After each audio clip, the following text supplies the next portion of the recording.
I got so much motherfucking design on right now. Bismillahirrahmanirrahim. Assalamualaikum warahmatullahi wabarakatuh. Halo teman-teman, selamat pagi, semoga sehat selalu. Dan juga yang saya hormati dosen pengampu mata kuliah manajemen perubahan. Alhamdulillah pada kesempatan hari ini insya Allah kami akan mempresentasikan tentang berbagai lingkungan pendorong perubahan organisasi. Sebelumnya kami dari kelompok 5 yang terdiri atas saya Jimmy Junandar selaku moderator, dan juga ada teman saya Saudari Asila sebagai presentator yang pertama, juga Saudari Cika sebagai presentator yang kedua. Nah, untuk itu marilah kita perhatikan dengan baik dengan seksama penjelasan dari presentator yang pertama, yaitu Asila. Kepadanya dipersilahkan. Baik, materi yang pertama yaitu perilaku manusia dalam perubahan. Kehidupan manusia di dunia penuh dengan perubahan. Perubahan merupakan sebuah fenomena yang pasti.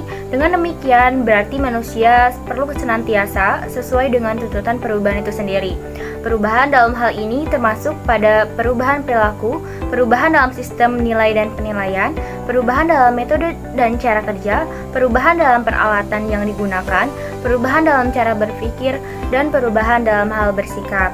Dalam hal ini, manusia harus senantiasa mampu menyesuaikan diri dengan perubahan dan tuntutan perubahan. Dalam suatu organisasi, perubahan mempunyai dan menciptakan risiko, ketidakpastian, serta membutuhkan pembiayaan, baik biaya secara ekonomi maupun secara psikologi. Sebuah komitmen perubahan agar dapat ditumbuhkan perlu dilahirkan visi bersama tentang bagaimana memperbaiki situasi dan kondisi organisasi, dan tujuan bersama menuju organisasi masa depan. Selain itu, perlu pula ditumbuhkan pemahaman tentang bagaimana langkah yang terbaik menuju suatu perubahan organisasi. Nah, di sini ada dua persamaan perubahan. Yang pertama itu persamaan perubahan memberikan cara pandang yang bermanfaat dan mampu menangkap peluang dan mengintrodusir perubahan secara efektif.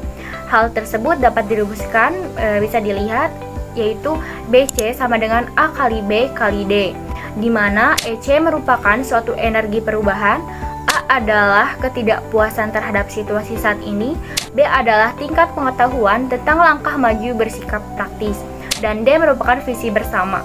Yang kedua yaitu bisa dilihat ya rumusnya, yaitu BC lebih besar dari Z, di mana Z adalah persepsi biaya dalam membuat perubahan. Nah, ketidakpuasan terhadap keadaan masa kini hanya akan membawa energi perubahan yang tinggi bila dibarengi dengan tujuan bersama dan pengetahuan tentang apa yang dilakukan. Tanpa tujuan bersama dan pengetahuan, ketidakpuasan hanya akan berdampak pada demotivasi, patah semangat, dan rasa apatis. Energi perubahan mesti lebih besar daripada persepsi biaya, membuat perubahan baik secara ekonomi maupun psikologis. Dalam kenyataan, jika kita tujuan bersama serta tidak punya pengetahuan tentang apa yang mesti harus dilakukan selanjutnya, maka akan timbul ketidakpastian sehingga semua orang mengira bahwa biaya perubahan pasti tinggi. Saat mendesain dan mengelola perubahan, kita perlu memastikan baik cara mengintrodusir perubahan maupun dampak perubahan dirancang sedemikian rupa agar dapat mendorong energi perubahan. Dalam perubahan organisasi mempunyai konsekuensi logis bagi peran manusia dan persoalan yang dihadapi. Di antaranya harus melakukan langkah-langkah berikut. Yang pertama yaitu memulihkan kembali harga diri, bahwa individu itu mempunyai 4 kebutuhan jika diinginkan pemulihan kembali harga diri mereka di tengah program perubahan organisasi, yaitu membutuhkan informasi, membutuhkan keterampilan, membutuhkan kemampuan kerja dengan orang lain, menguasai tugas yang dilaksanakan. Dan yang kedua yaitu menyediakan informasi. Yang menjadi ciri perubahan sering terjadinya ketidakpastian. Oleh karena itu, manajer harus mempunyai informasi yang perlu dibagikan kepada seluruh anggota organisasi. Dan yang ketiga yaitu memberikan orang lain waktu. Orang membutuhkan waktu cukup agar menjadi sukses dan selamat menjalani perubahan besar, dan mereka harus mampu menggunakan dan menata waktu dan jangan paksakan struktur waktu itu. Dan yang terakhir yaitu melibatkan orang lain. Materi selanjutnya yaitu kreativitas dan imajinasi manusia dalam perubahan organisasi. Kreativitas dan imajinasi merupakan proses kerja pemikiran yang hasil jangkauannya sangat luas dan sangat ditentukan kualitas dan kemampuan berpikir. Dan akan semakin tinggi pula kreativitas dan imajinasi manusia yang bersangkutan. Manusia dalam upaya menciptakan kreativitas dapat dipengaruhi 3 jenis julukan yang ada pada diri setiap manusia. Bisa dilihat ya di gambar. Jadi, strategi berpikir terhadap mencipta dan menghitung untung rugi dari mencipta kegiatan pada dasarnya berorientasi kepada kedua cara pandang atau tergantung pada prinsip cara meletakkan hakikat tujuan manusia yang bersangkutan. Pertama, strategi berpikir baik untuk mencipta maupun untuk menghitung untung rugi sesuatu tindakan adalah berorientasi kepada win-win, yaitu menggunakan pikiran dengan mengutamakan mimpi adanya rasa keadilan dari semua pihak. Kedua, strategi berpikir baik cara maupun cara menghitung untung rugi yang berorientasi pada win-loss, yaitu dengan menggunakan strategi berpikir, baik dalam menciptakan maupun menghitung sesuatu untung rugi. Sifatnya senantiasa bertujuan untuk mencari kesenangan di atas orang lain. Alhamdulillah, penjelasan dari presentator yang pertama sudah disampaikan. Baik, selanjutnya penjelasan dari presentator yang kedua, yaitu Saudari Cika. Kepadanya dipersilahkan. Baik, di sini saya akan menjelaskan tentang aktivitas manusia dalam organisasi. Perilaku organisasi pada dasarnya adalah telaah dan penerapan pengetahuan tentang bagaimana manusia bertindak di dalam organisasi. Selain itu juga merupakan bidang telaah pribadi yang mempelajari dinamika kelompok dengan memperhatikan sifat dari organisasi, yaitu interaksi individu, sumber daya manusia. Perilaku organisasi ini dilakukan baik ketika berkomunikasi, berdiskusi, berpendapat, maupun perbuatan-perbuatan yang diterapkan kepada orang lain. Perilaku organisasi ini juga menerapkan ilmu pengetahuan yang diperoleh tentang individu, kelompok, dan struktur terhadap perilaku untuk membuat organisasi perilaku secara efektif atau membuat organisasi bekerja secara efektif. Nah, untuk menciptakan kemampuan ilmu pengetahuan individu, kelompok dalam organisasi, dibutuhkannya kebiasaan dalam proses pembelajaran atau sering juga dengan diistilahkan learning process. Sedangkan untuk menciptakan kemampuan badan, manusia menciptakan perlunya pembiasaan berlatih yang diistilahkan dengan training process. Baik, di sini saya akan menjelaskan sumateri tentang manusia pengendali perubahan organisasi. Pengendalian dalam pelaksanaan aktivitas yang terdapat dalam sebuah organisasi tidak dapat dianggap sebagai reproduksi dari konfigurasi-konfigurasi antara kekuatan dan peluang dengan kelemahan dan ancaman dalam kondisi organisasi itu sendiri. Tetapi sebaliknya harus dilihat dari seluruh aspek yang dapat mempengaruhi kelancaran atau ketidakkelancaran pengendalian kegiatan suatu organisasi. Nah, dijelaskan terlebih dahulu kenapa manusia disebut sebagai pengendali perubahan organisasi.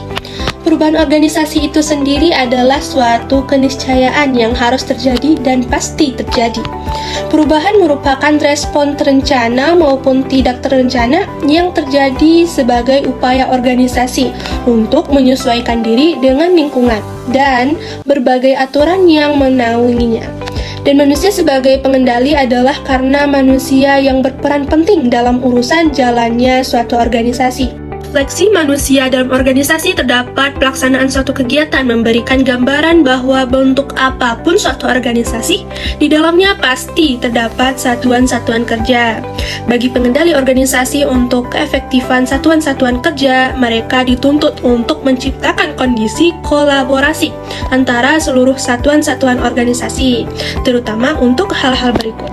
Yang pertama itu satuan pemimpin, merupakan kelompok pemegang wewenang dan bertanggung jawab untuk mengendalikan jalannya suatu kegiatan organisasi berdasarkan kebijakan yang ditetapkan dalam upaya pencapaian tujuan organisasi.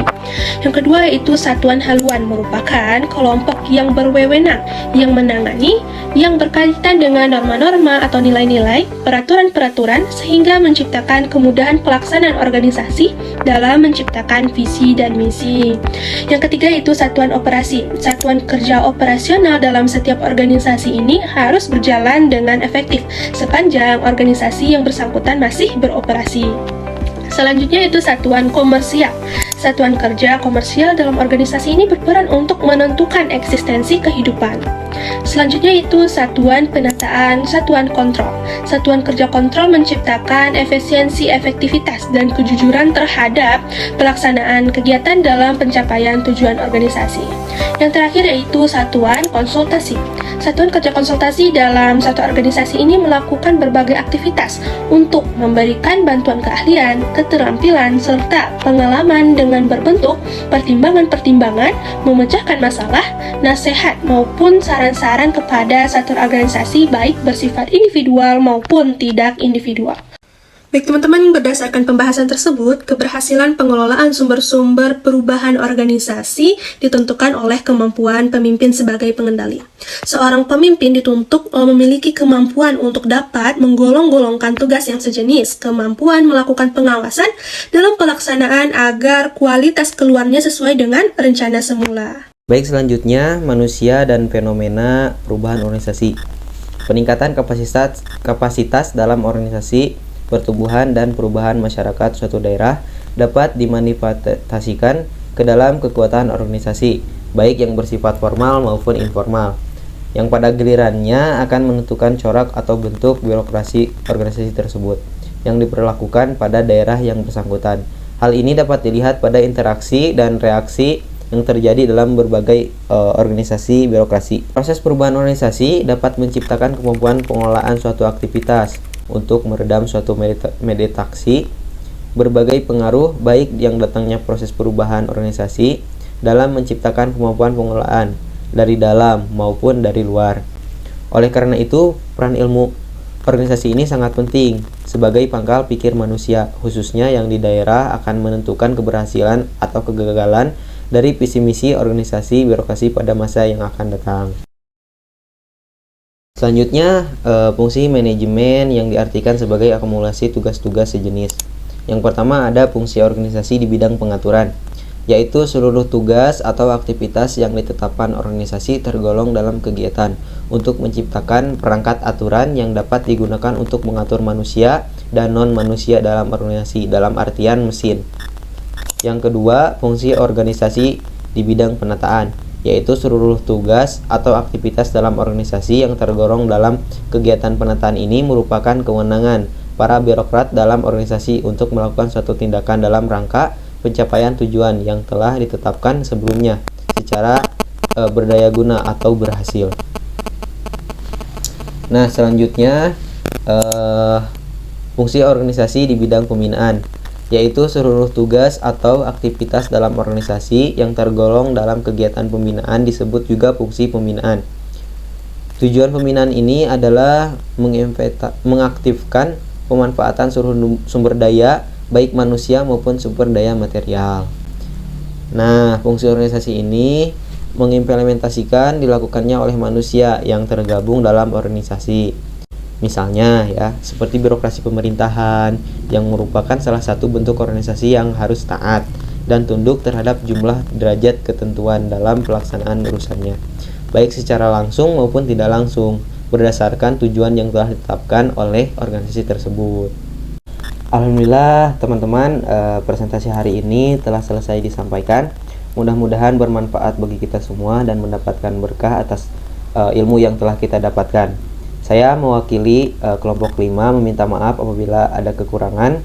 Terima kasih atas perhatiannya. Kami pamit undur diri. Wassalamualaikum warahmatullahi wabarakatuh.